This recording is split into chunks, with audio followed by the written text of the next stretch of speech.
नमस्कार दोस्तों, आज हम आपको एक ऐसे खास मेहमान से मिलाने वाले हैं जिन्होंने आज के वक्त में नहीं बहुत सालों पहले एक ऐसी संस्था बनाई जो लोगों की सेवा करने के लिए बनाई गई थी और सालों से आज तक लगातार सेवा कर रहे हैं।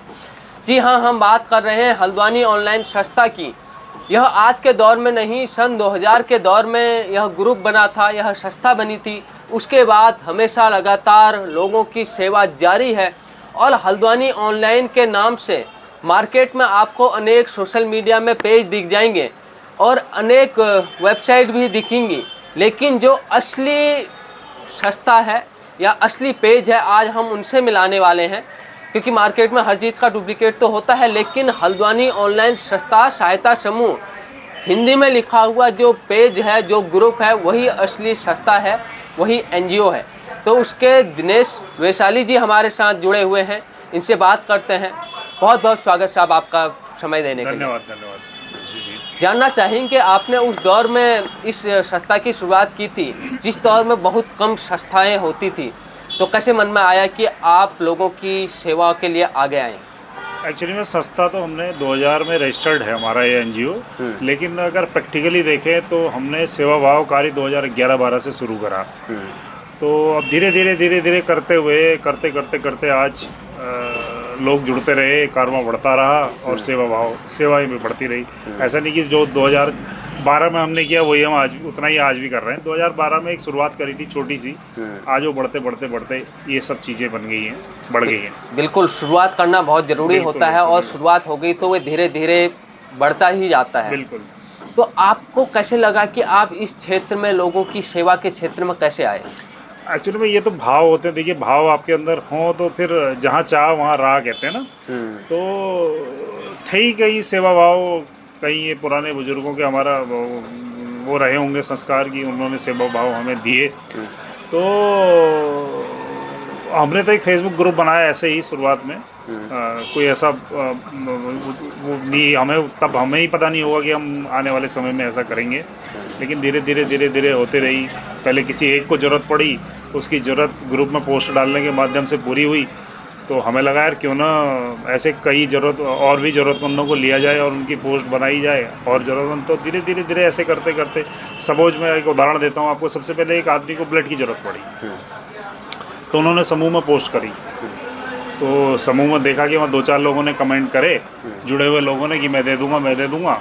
तो उस समय भी वो बात दिमाग में क्लिक नहीं करी कि यार हम ऐसा भी आगे कर सकते हैं। फिर दूसरा बंदे को कभी ज़रूरत पड़ी, उसने पहले पोस्ट देखी होगी तो उसने भी पोस्ट डाली, मुझे ब्लड की ज़रूरत है, तो वहाँ भी 2-4 लोग आए। तो हमने कहा यार ये अच्छा एक माध्यम मिल रहा है हमें कि किसी को ज़रूरत की पड़ी, यहाँ ग्रुप में इतने 1000 लोग हैं, एक पोस्ट डालें और देने वाला दे देगा। तो हमने धीरे करके ऐसी किसी को ज़रूरत पड़ी पोस्ट डालनी शुरू करी। तो आज हमारे साथ ऐसे करते 1200-1300 रक्तदाता जुड़ गए हैं जो आपातकाल में ज़रूरतमंदों की मदद करते हैं। आपका ग्रुप क्या क्या काम करता है हमें तो पता है, लेकिन दर्शकों को बताइए, आज वर्तमान समय में आपने रक्तदान से शुरू किया है, आज यह कारवा कहाँ तक पहुँचा? वैसे शुरुआत देखा जाए तो रक्तदान से भी नहीं करी है। शुरुआत हमने करी एक रिश्तों की गरमाहट हमारी मुहिम है। ये मुहिम के अंदर क्या करते हैं, हम लोगों से पुराने कपड़े, चादर, पर्दे, बर्तन, खिलौने, किसी के पास भी कुछ भी ऐसा सामान हो जो उनके काम का ना हो, लेकिन उन्हें लग रहा है कि यार ये फेंकने लायक भी नहीं है, किसी के काम आ सकता है, तो हम क्या करते हैं, ऐसी चीज़ों को ले लेते हैं। बाहर आप देखेंगे तो बाहर आपको सब कपड़े, पुराने बर्तन इत्यादि मिलेंगे। तो हमने क्या किया, उन सब कपड़ों को ले लिया और इकट्ठा करके एक बार कहीं गरीब बस्ती वगैरह में बांट के आ गए। तो सबसे पहली शुरुआत हमने इस चीज़ से करी, रिश्तों की गरमाहट। तो फिर आप उसके बाद मैंने ब्लड का आपको बता ही दिया। रक्तदाता हमारे साथ 1200-1300 रक्तदाता जुड़े हुए हैं। कभी भी किसी को आपातकाल में, और स्पेशली हमने पहाड़ से आए लोगों के लिए ये मुहिम शुरू करी है, क्योंकि पहाड़ का लोग पिथौरागढ़ से, बागेश्वर से आते हैं, हल्द्वानी में ही एडमिट होता है क्योंकि वहाँ ऐसी इमरजेंसी सुविधाएँ नहीं हैं। तो अब वो 1 या 2 जने आते हैं और किसी को कभी पता चल रहा डेंगू हो गया, अब उसको तो 15, 20, 10 पता नहीं कितनी यूनिट की ज़रूरत पड़ती है, तो यहाँ वो किससे व्यवस्था करवाएंगे। तो स्पेशली हमने क्या करा है कि पहाड़ के लोगों के लिए ही ये मुहिम शुरू करी। लोकल में भी करते हैं, ऐसा नहीं है कि नहीं करते हैं, लेकिन विशेष रूप से ब्लड की व्यवस्था पहाड़ से दूरस्थ क्षेत्रों से आए हुए लोगों के लिए हम यहाँ व्यवस्था करवाते हैं। और दूसरी मैंने आपको बताई दी हमारी रिश्तों की गरमाहट। और एक हमारी अन्नधारा मुहिम चलती है।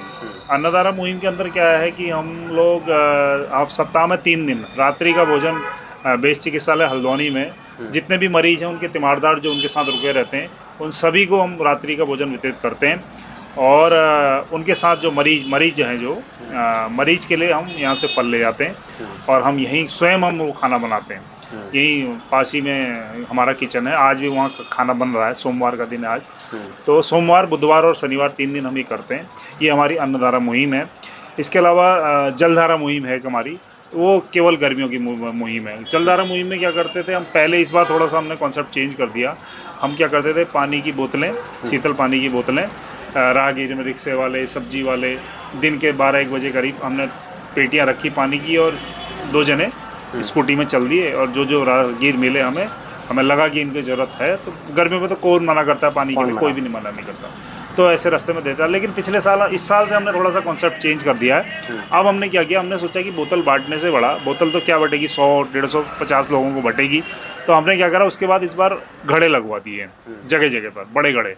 तो एक घड़ा कम से कम भर करके कम से कम 100-150 लोगों की प्यास बुझाएगा, एक ही घड़ा। तो ऐसे हमने शहर में इस बार 10-12 घड़े लगाए हैं और ये अब हम हर गर्मियों में करेंगे, हर जगह, मतलब जितना भी हो सकता है, जितना भी अपनी सामर्थ्य है उतने घड़े हम शहर में लगाएंगे।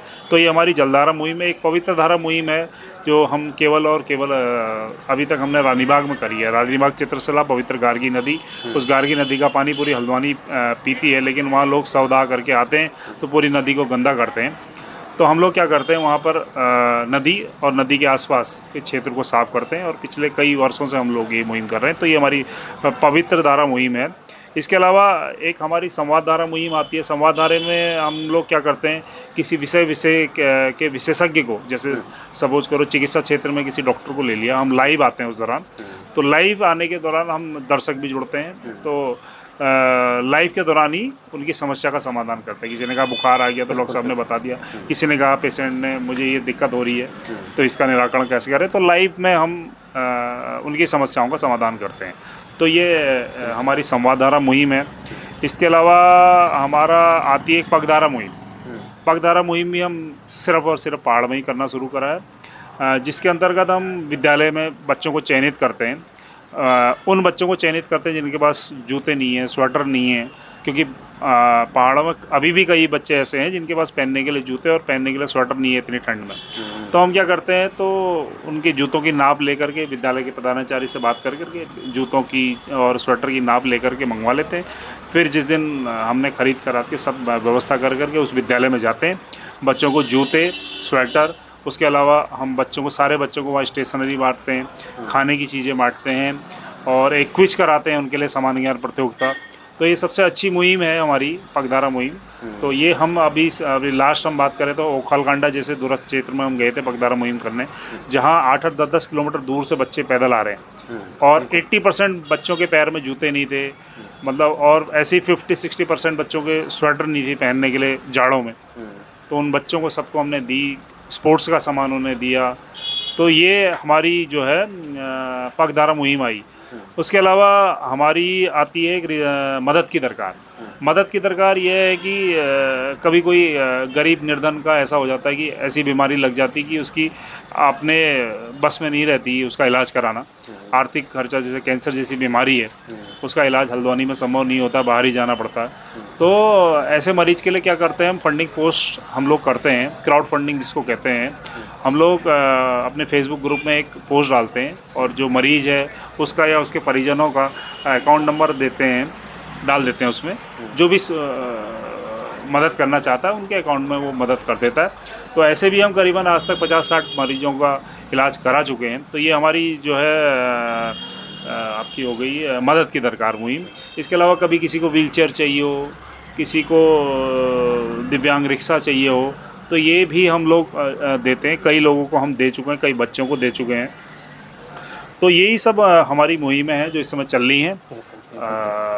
आगे को देखते हैं और क्या होता है। फिलहाल तो हम इतना कर रहे हैं। आपने एक मुहिम, इतनी तो मुझे भी पता नहीं थी जितनी आपने बताई, ये बहुत ही बेहतर है। और बच्चों के भविष्य को आगे ले जाने के लिए आपकी मुहिम अच्छी है। लोगों के स्वास्थ्य को सुरक्षित रखने के लिए, स्वस्थ रखने के लिए आपकी बड़ी मुहिमें चलती हैं। बिल्कुल बिल्कुल। लोगों को कपड़ों की हो, खाने की हो, यानी कि जो मूलभूत आवश्यकताएं हैं हाँ, उसे आप पूरा करने की कोशिश कर बिल्कुल रहे बिल्कुल हैं। बिल्कुल तो बिल्कुल। मैं जानना चाहूँगा कि आप जो इतना सेवा का ये काम कर रहे हैं, हाँ। तो किस तरीके से आप आर्थिक रूप से व्यवस्था कर हाँ, पाते हैं? इसमें सबसे बड़ी दिक्कत ये आर्थिक संकट ही है। एक्चुअली में हम लोगों ने क्या कर रखा है, हम लोग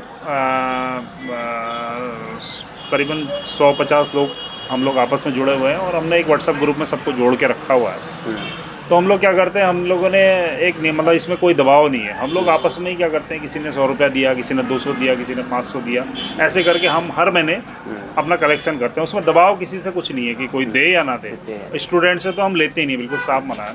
तो ऐसे कर करके जो भी हमारा मंथली में पैसा इकट्ठा होता है उन्हीं से ये सब मुहिम चल रही। बाकी ऊपर वाले का आशीर्वाद होता है, जहाँ चाह वहाँ राह भाव होते हैं। और बाबा जी नीम करोली महाराज का हमारी संस्था पर हमें लगता है कि बहुत बड़ा आशीर्वाद है। उन्हीं की कृपा से सब कुछ हो रहा है और आशा करेंगे कि आगे भी ऐसा ही होता रहे। और शिक्षा नहीं पहुंच पाई है, एक संस्था चलाने वाला क्या सोचता है कि कहाँ कमी रह गई है, पहाड़ों में अभी तक शिक्षा क्रांति क्यों नहीं आ पा रही? आप देखिए, मैं तो समझता हूँ शिक्षा, अब आप देखिए ओखलकांडा ब्लॉक की अभी मैंने बात बताई, पिछली बार हम पटरानी इंटर कॉलेज में वहाँ गए हुए थे।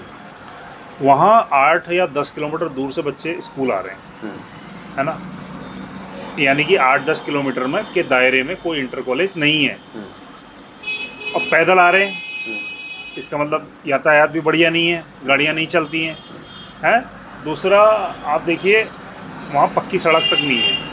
हम जब गए थे वहाँ पैदल चल के, हमें खुद पैदल चलना पड़ा सामान रोक करके कहीं। तो अब इसमें आप दोष किसको देंगे?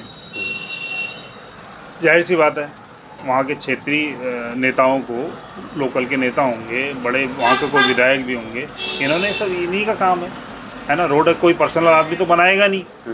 अब वहाँ ये लगाइए कि मोबाइल का नेटवर्क नहीं है इतने सालों बाद भी, आज की तारीख में कई घरों में बिजली नहीं है।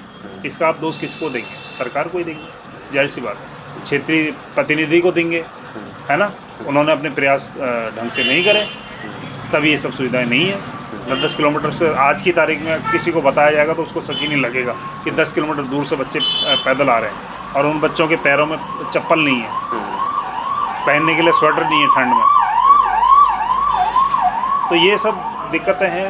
वहाँ क्षेत्रीय नेताओं का ये काम है, क्षेत्रीय लोगों का ये काम है कि ये सब दिक्कतें आज की तारीख में भी अगर हैं तो इसका दोष मैं तो उन्हीं को दूँगा। जी, बड़ा अच्छा लग रहा है आपसे बात करके। तो आपसे बात करके बड़ा अच्छा लगा, बहुत चीज़ जाना आपके बारे में, आपके एनजीओ के बारे में। आप इसी तरह से आगे भी लोगों के बीच जाते रहिए। और मैं थोड़ा सा जानना चाहूँ तो अगर आप ये बता दीजिए कि जैसे अनेक एनजीओ भी होते हैं जिनको सरकारी तौर पे भी कुछ मदद मिलती है, क्या आपको कभी किसी सरकारी तौर पे मदद मिली या कहाँ चूक हो गई कि मदद नहीं? चूक सही बताऊँ तो हमने प्रयास ही नहीं करे सरकारी मदद लेने के लिए, क्योंकि मैंने 1-2 प्रयास करे।